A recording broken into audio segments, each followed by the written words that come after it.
Ketika PKS serang Jokowi, niru PSI, ditulis oleh Adin dari siwar.com. 10 tahun pemerintahan Presiden Joko Widodo akan mewariskan tambahan utang negara lebih dari 7.000 triliun. Siapapun pemimpin yang akan terpilih pada tahun 2024, maka mereka akan mewarisi beban hutang yang begitu besar, akan menjadi penghambat bagi proses pembangunan nasional pada masa-masa yang akan datang. Kita tahu penambahan tertinggi terjadi karena pandemi 2 tahun terakhir ini, sehingga utang kita bertambah signifikan. Sebelumnya sampai akhir 2019 kita berhasil mengelola utang kita di rasio 30% dari PDB. Dan kita juga terus mengelola utang dengan sebaik-baiknya. Di masa pandemi, utang digunakan untuk menangani dampak. Tahun pemilu makin dekat, sekitar 3 tahun lagi. Berbagai partai politik mulai menggeliat melakukan berbagai manuver untuk mendongkrak popularitas dan elektabilitasnya. PSI beberapa waktu lalu, melalui ketua umumnya Giring Ganesha menyerang Anies Baswedan sebagai pembohong. Diakui atau tidak, manuver PSI bisa meningkatkan popularitas PSI karena dimuat berbagai media dan dibaca banyak orang. Walaupun tajuknya menyerang Anies Baswedan, tetapi serangan PSI ini akan mempunyai efek positif, yaitu meningkatkan popularitas Anies Baswedan dan bisa juga malah menaikkan elektabilitas. Politik memang seperti itu, unik, aneh, tapi nyata. Seperti apa yang dilakukan PSI dengan menyerang Anies, ditiru oleh PKS. Kali ini partai oposisi menyerang Jokowi dengan melempar hal terkait isu hutang.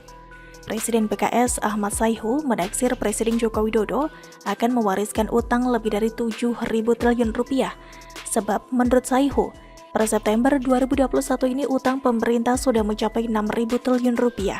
Dalam pidatonya di kanal YouTube resmi PKS Kamis 30 Desember 2021, Sayhu menyebut utang negara yang besar itu akan ditanggung Presiden di periode setelahnya nanti. Utang negara yang besar tersebut akan menjadi penghambat bagi proses pembangunan nasional pada masa-masa yang akan datang. Bahkan, dia menilai dengan utang itu pembangunan nasional di periode yang akan datang akan terhambat. Narasi tentang utang ini memang sering dijadikan isu yang empuk untuk menyerang pemerintah, seperti yang dilakukan lawan politik Jokowi di masa Pilpres 2019 lalu. Calon Presiden nomor urut 02 Prabowo Subianto menyebut utang pemerintah Indonesia digunakan untuk hal-hal yang tidak produktif.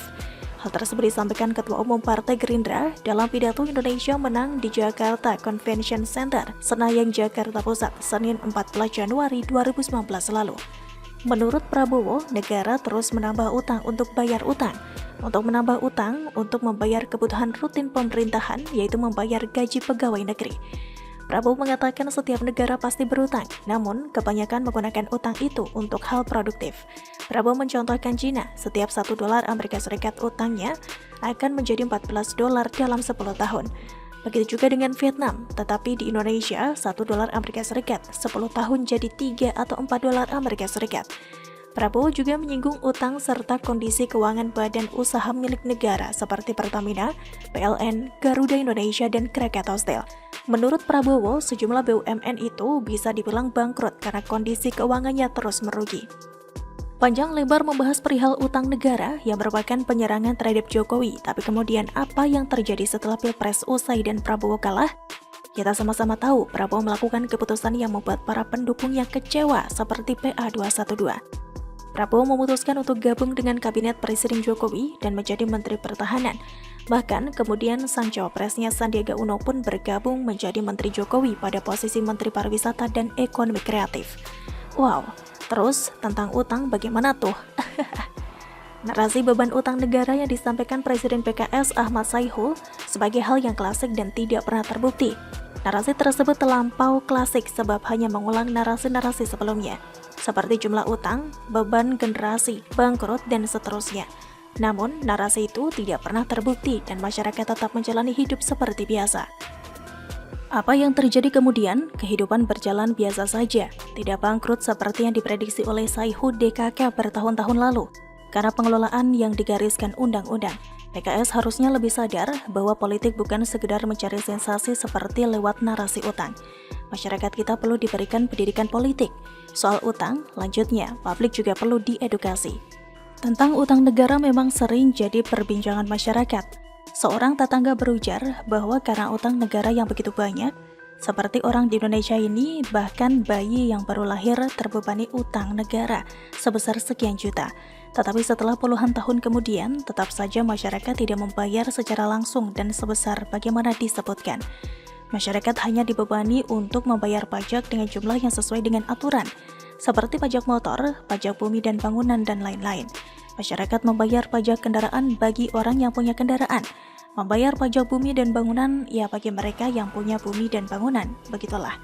Alhamdulillah, hingga saat ini Indonesia termasuk salah satu negara yang cukup bertahan di tengah badai krisis ekonomi global selama pandemi COVID-19, sehingga narasi mencekam dan negatif lainnya soal utang hanya akan memukul optimisme masyarakat. Selain itu, masyarakat juga akan merasa puas karena hutang negara digunakan untuk hal yang produktif, seperti pembangunan infrastruktur jalan, bandara, pelabuhan, dan lain-lain. Insya Allah masyarakat tidak akan kecewa.